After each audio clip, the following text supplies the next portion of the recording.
அப்பா பிதாவே என்று கூப்பிட பண்ணுகிற. அப்போ தேவன் நமக்கு தந்தை என்கின்றதான ஒரு நிலையில உணரப்படாவிட்டால் அவரிடத்துல போய் உட்கார்ந்து பேசுறதுக்கு நமக்கு மனம் வராது. நம்முடைய ஏன்னா நம்ம இயற்கை மனம், இயற்கை ஆத்துமாங்கிறது ஆண்டவருக்கு அந்நியம், ஆண்டவருக்கு தேவனுக்கு அந்நியம். அதனால இது ரொம்ப கடினமாக இருக்கிறது. தேவ உறவு நம்முடைய வாழ்விலே ஏற்படாத வரைக்கும் தேவனை தேடுவது என்பது பக்தி சார்ந்ததாக இருக்கும், கடமை சார்ந்ததாக இருக்கும், பயம் சார்ந்ததாக இருக்கும், சுயநலம் சார்ந்ததாக இருக்கும், சுயநோக்கு சார்ந்ததாக இருக்கும். அது ஒருபோதும் உண்மையான ஒரு தேடலாக இராது. ஆனால் தேவனை தேடினாதான் நம்ம என்ன பண்ண முடியும்? பிழைக்க முடியும். கர்த்தரை தேடுங்கள், அப்பொழுது பிழைப்பீர்கள் என்று வேதம் சொல்லுகிறது.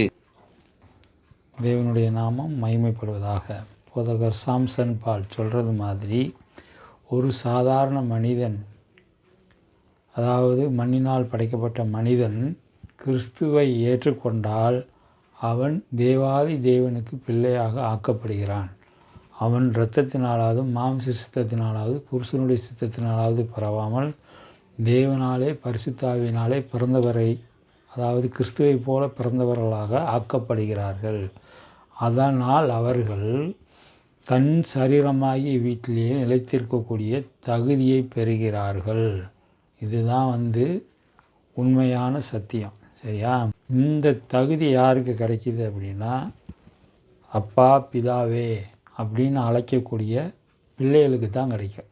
அந்த பிள்ளைய ஆனோம்னா நம்ம பிழைப்போம். ஆனால் பிள்ளையா இப்போ வரைக்கும் யாருமே ஆகலை. இப்போ இருக்கிற எல்லா பேருமே தேவனுக்கு விரோதமான வழியில் தான் நடக்கிறாங்க. அதனால தான் மண்ணோடு மண்ணாக போய் மரணத்தை தழுவுகிறார்கள். தேவனுக்கு பிள்ளையானால் கட்டாயம் மரணம் ஜெயிக்கப்படும்.